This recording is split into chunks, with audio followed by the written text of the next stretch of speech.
Welcome to another week of most upvoted questions from the OverwatchUniversity subreddit. Cue the intro. First question of the week is, why do higher ranked lobbies feel easier? I've been playing a decent amount of comp this season. I found rank to be really weird. As someone who has played a ton of games last season, I was stuck as a hard stuck gold player. I expected to stay at gold this season, especially with the rank reset. Weirdly enough, I ended up almost immediately hitting gold 1, which is a new peak, and then proceeded to profusely clench my asshole each and every game as I fought for my life to break out of this hellish rank. Took me a decent amount of games, but I finally hit plat 5, and as soon as I did, the game started to feel easier, and I mean much easier.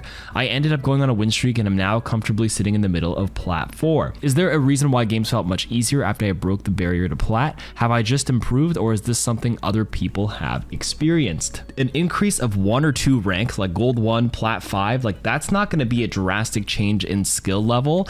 I actually think this feels like this sounds to me like a psychological thing. When you have that mental barrier of trying to climb to the next tier threshold, you put a lot of pressure and stuff on yourself, and then once you hit that plat 5, you're like, damn, I just hit a new goal, a new peak, a brand new rank, and the pressure's off. And you'd be surprised how much better people play when they're a bit more relaxed without any stress, which is my advice for people who play ranked is always play your best and let the rank take care of itself. You'll always deviate or gravitate or regress back to your mean. Now, I know you said you've never hit this high before, and honestly, you might just be surprised. Maybe this is a meta that's working out for you very well. You're complementing the skill set, and maybe you will have just genuinely improved. That being said, higher ranked lobbies at the end of the day may feel easier compared to your previous baseline, simply because the higher you climb, the more the people understand the roles that they're playing, and what you have to do is just not feed and execute your role instead of trying to herd people around with doing different things. No staggering, no terrible ultimate economy. Everything slowly improves at every new threshold that you hit, so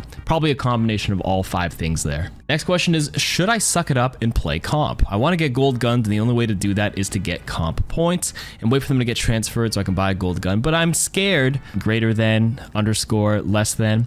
People flaming me, more so my teammates, really gets to me, so I usually stay far away from comp. But like I said, the gold guns are too tempting. I was thinking of just turning off VC and chat and going in with my siblings and grinding. Comp, I just treat comp as another mode. I know a lot of people are a bit more sweatier and could be a little bit more mean because there's more stakes, or there's higher stakes.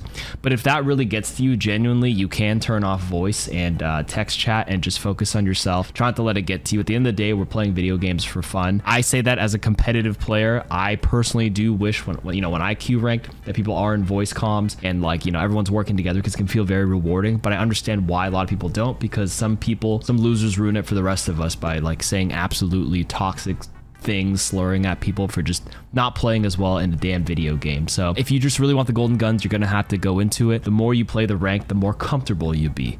I make the analogy of starting a new job. The first day is always very nerve-wracking. You're scared, all these little factors get to you, but it's all in your mind. And then once been at the job for a couple months, couple of years, 5 years, 10 years, and comp to me, since I've been playing it for so many years, is just another day. I don't care if people, what happens there. You feel nothing. This is what you got to do. This is what you got to play.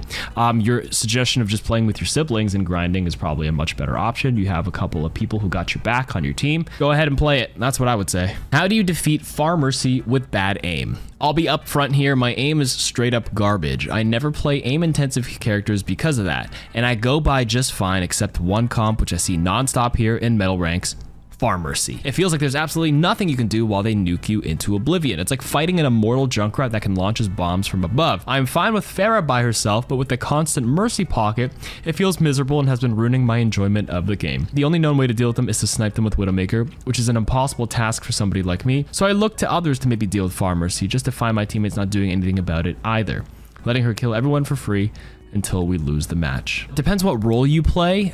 With bad aim, you can still play heroes like D.Va to mitigate her value. At the end of the day, Pharamercy accounts for 2 heroes. You have option A, try to ignore the Pharamercy and execute on the other 3 vulnerable heroes on the enemy team. Option B, pressure her. You feel like the only way to snipe to deal with it is to snipe them with Widowmaker, so I assume you're a DPS player, but realistically, you can play anything that pressures the Pharamercy. Any sort of hit scan, Soldier, Ashe, Cass. You also don't even have to do that. Like I said, if you pressure the enemy enemy team and force the Pharamercy to play a bit more defensive because their team is yelling at the Pharamercy to do something because they're getting owned, that can work as well. Overwatch is a very dynamic team-based game, and you have to find other options if no one's pressuring the Pharamercy. You say you always default to your teammates, but if your teammates are doing nothing about it, then you really got to lock in and kill the rest of them, or else it is the onus maybe on you to pressure or alleviate some of the pressure off the Pharamercy. With the recent Pharah rework, I don't think Pharah is as dominant in the skies as she used to be. Yes, she spams a lot heavier, but she's no longer floating in the sky permanently, which means there are going to be moments where she is kind of on the ground refueling herself, and that could be an opportunity to kind of shoot her and pressure her down without her feeling like she's playing in the skybox. You just have to think of other ways to beat Pharamercy without beating Pharamercy, if that makes any sense. What's the point of spawn camping if you lose? I'm a bronze support, silver and gold DPS. Sometimes the enemy will spawn camp supports on a push map like Esperanza. 1 or 2 members are able to trickle out and push the robot, and we win the game.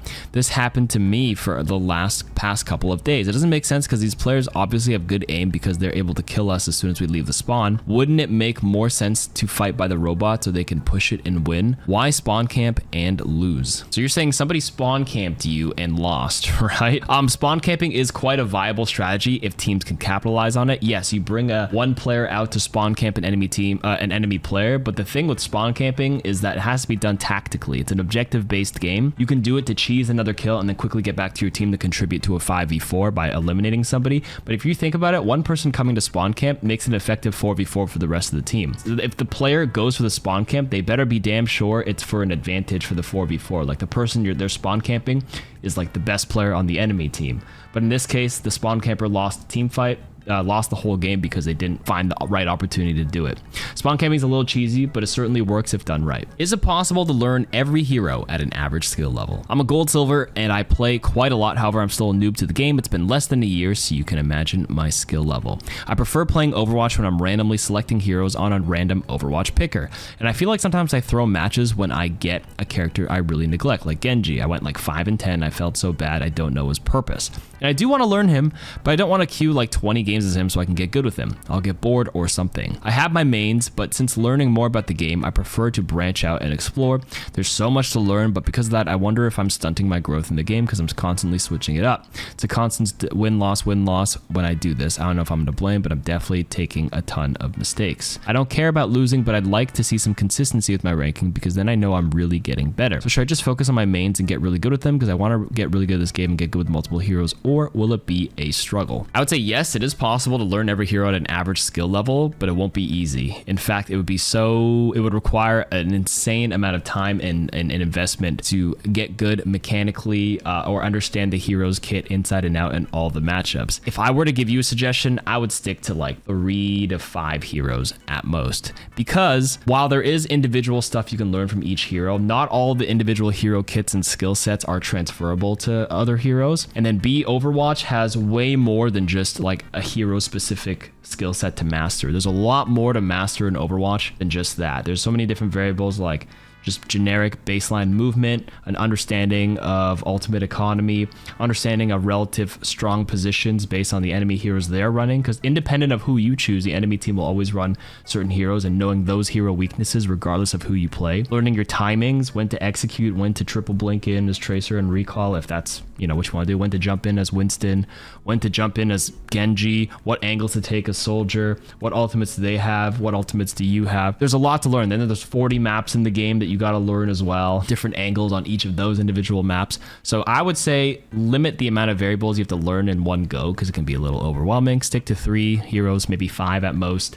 Focus on that first, and once you get pretty damn good at the game on those 3 heroes, you'd be surprised how much better your baseline skill level is when you swap heroes. Like, I don't play a lick of tank or DPS really. I'm a support main for the last 8 years. Even without really playing the role, I can just queue in and like play tank or DPS at like a master's level, even though I'm top 500 on support, and master's baseline without ever touching it, because I have like baseline knowledge of the game from just maining support, right? And if I wanted to finesse and really get my other roles up, I'd have to obviously put in the work on those heroes. And I understand them at a fundamental level, but there's a difference between understanding it when you're not in the game and in the moment what you're supposed to do. That instinct comes with experience on those roles. Is Tracer hard to rank up on? I'm a brand new Tracer main, been playing her for 6 hours. Okay, that's really new. I'm currently silver 3 in DPS, and for a long time I want to get back to plat again. The struggle I'm having now is the thought of, well, getting plat to Tracer be a challenge. That's something I always think about considering I'm in low elo. If anybody has any advice for me, please feel free to let me know. I would say yes, Tracer is one of the hardest DPSs to play because her skill ceiling is incredibly high and she's got a very low HP pool. So if your movement is garbage, yes, your small HP pool is going to get punished so fast you're going to blow up if you don't manage your blinks well, your resources, have decent tracking, decent aim,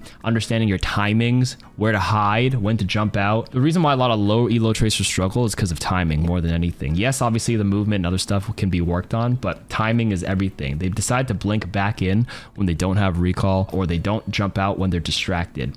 The most important thing to remember is like good Tracers don't really take upfront duels if they can avoid it.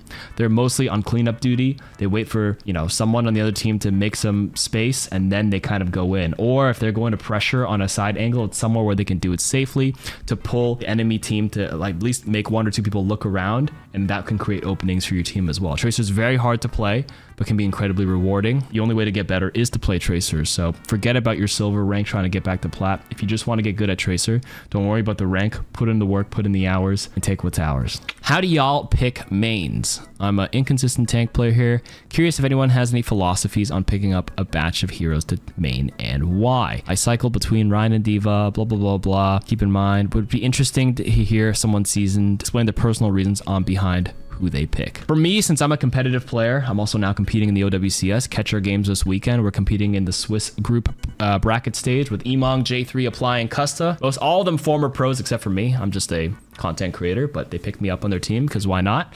We're having a fun meme team. They're retired pros. But for me, since I play competitively now, most of my mains are because of a combination of meta, fun, and that's pretty much it. I play what's really good right now, besides ones that I just can't wrap my head around, but I've given it a whirl. For example, I'm a terrible Lucio. I have like 150 hours of Lucio since Overwatch 1, and I'm just like, there's just something about the hero that just doesn't click with me. My preferred heroes are Bap, Kiri, and Zen. So I personally just like a mix of aim intensity, but also just like a nice style aesthetic. So I don't know. My mains are competitive meta, fun for me personally, and appeal to me in that capacity. Their styles are very flex supporty. So if that's one parameter to go by, I guess it's that. Flex supports are kind of flex and swap between it. They're not main supports like Lucio or Mercy or whatnot. They are just very flexible. They can fit a slot into many different compositions and switch between them. Why is Brig so feared in high level ranks? Need tips on how to play her. I think almost everyone knows, no matter what rank you are, that in the high level ranks, which I am not, Brig is one of and maybe even the most feared in Overwatch. She's on the same level as Sojourn and Zen. On this patch? No, I wouldn't say so. Brig was feared in 2018, in 2019 in Overwatch 1. I don't think Brig is feared at all anymore. Zen was good for like a season or two this year, at the beginning of season 9 and some random season previously, but like not that feared. Sojourn season 1 was terrible. Right now Sojourn's in a decent spot, so this is already starting off kind of interesting here. I'm lucky I'm gold or silver, but Brig I don't understand at all. I understand against enemy dive comps they got a Winston or a Genji, that yes, Brig is amazing at protecting the backline, but is that it? I need tips on how to play her. Hopefully I can just be as good as those high level players on Brig, or at least have the fundamentals of playing her. For now, my playstyle on Brig is just sit in the backline, throw packs to players. I go to a front line only for whip shots or inspire, or if it's good but safe opportunity to hit someone in the front line. I'm having trouble reading this chat. I often stay in the back line because I know while Brig has armor, she can easily still die. So I just stay at the back line helping people who is getting dived. Many say Inspire is the source of her healing, but triggering Inspire is dangerous and hard. I mainly use Pack for heals. Shield Bash is not as strong as before, but I usually use it as a mobility or to knock back combo an enemy. Whip Shot I also use as a way to finish enemies off or just knock them away. Ultimate I save it when the enemy uses their ult, and then I try to shut it down. I don't think Brig is feared, but Brig is not bad at all. I would say her biggest strength is to play against dive comps, like you said, or to bunker down and really protect your team. I just scrimmed today and we played BAP Brig, or the enemy team played BAP Brig, one of the top 8 teams in NA, played BAP Brig and inspired us to play it. They played it with Sigma and they kind of just like bunkered down and just chilled to avoid the tracers getting an angle. Because right now, when you say in the high ranks, Brig is annoying for tracer players, and Brig is, like I said, a natural dive deterrent, and tracer is just a flex pick that works in almost every comp, so tracer is always available, and having a Brig just minimizes the amount of value that a tracer can get. You don't understand her style, but at the end of the day, if you're not playing against counter dive, you say you don't really have to go to the front line, and that's pretty much true. She was feared back in Overwatch 1 because she had like 600 HP shield, had so much armor, and her rally gave her a lot, and the shield bash stun. But right now, Brig, you should be poking with your whip shot as often as you can. It's a pretty short cooldown, and you said many say Inspire is a source of her healing, but triggering Inspire is dangerous. That's only dangerous if you're swinging at a bad time in the front line. You can keep your Inspire high by just consistently whip shotting people. It goes faster than like a hog hook. It goes really damn far as well. Inspire is amazing. If you're only using packs for heals and you're stuck with like only 3 packs every few seconds with maybe a recharge or 2, definitely Inspire is number 1. For your ultimate, you said you save until the enemy uses their ultimates. That is one strategy, but you don't always have to save to counter anybody. You can be proactive and use it for tempo to aggress as needed as well. So don't fall into that trap where I only respond defensively to an enemy DPS ult versus using it if you feel like your team needs it in that moment for tempo. I generally, when you pair Brig with another main support or flex support, you generally don't pack the tank as very often because the heal pack as like a healing source has a higher healing percentage on lower HP heroes, right? I'm not saying it's more HP than healing a tank, but your tank has a big hitbox, a lot more of a baseline pool of HP, and can probably be healed by the other support easier. But if you have hard to reach DPSs going on different angles, saving your packs for them is way better than just packing the tank right in front of you, whereas where necessary. So think about if your other support is alive, who to strategically pack. To continue to unpack what you said, your playstyle on Brig is just sit in the back line and throw packs to players. I only go to frontline for whip shots. You only go to frontline if it's safe to do so. If you already got a pick on your team and your team is now aggressing, you can definitely move forward with them. But yeah, generally you don't want to be isolated by yourself. It's a good habit to usually pair yourself with somebody as Brig. You're kind of like a bodyguard, and that's one thing I learned in scrims as well. Not only just on Brig, but in a lot of cases, you're always paired with somebody. That's like the main strategy. Either one support plus one on one angle and you're 3 on the other, 2-3 split. Or if you're playing Brig, yeah, you kind of just play in a safe area and make sure there's somebody within your Inspire zone as you keep whip shotting. Because as long as you stand there, your presence is felt and then they can't go into you. Who is the best to play right now as tank? Today, I just made it to plat on tank. I feel like I was playing well, but I struggled at the start of the game to find a rhythm. Often switching heroes 1 or 2 times before something felt like it was working. I also felt like what worked one game was complete bird feed the next game, even if it was roughly the same comp. The only hero that seems to work consistently is, of course, Mauga, but he just isn't fun. I'd rather not play the game than play Mauga every game. Should I keep going as I am, or try to find 1 or 2 tanks to hone and really focus on? I would say your tank choice is a bit map dependent, but 3 safe tanks right now are probably Orisa, Sigma, and maybe D.Va. Orisa works very well for most brawly comps. Sigma for a bit more pokey, long range style. Sigma works on Circle Royale, Havana, Junkertown, can even work on a lot of control maps right now. That's what a lot of teams are playing. D.Va is good for controlling high ground space, attacking Numbani first, Dorado second, etc., etc. And Orisa pretty much works on every map at this point. But yeah, those 3. Last question. How do y'all think Venture is going to fit the meta once they're comp legal? They definitely seem like a brawl-oriented DPS, but I could see them being viable in some dive comps. I'm very curious to hear some thoughts on their synergies with different tanks. Haven't had a chance to play outside of No Limits, so I'm very happy with how they play. This is the best hero that's dropped since Ramantra. If I had to guess right now, Venture feels more like a brawl slot that would replace like a Reaper or Mei. So you play like Ramantra or Orisa, or even sometimes Rhine. I think the EMEA region played a random Rhine game, but just brawl with Ramantra or Orisa. You run Lucio +1, so Lucio with either Moira, BAP, or Kiriko. Your brawl tank, Ramantra, Rhine, Orisa, even sometimes Zarya. Zarya actually low-key might be pretty good. Then your DPS is a flex between Tracer plus Venture, or like maybe an off-angler plus Venture, and you kind of go together. I would not play Venture in dive because your gap closer isn't the greatest, and you are limited by range. You have to be within 15 meters to do so. So it's better to probably clump with your team and go in at the same time and just brawl them. That's my guess if I had to go. Maybe new teams can surprise us. Definitely feels more brawly to me. And I think that's it for this week's questions. See you next week.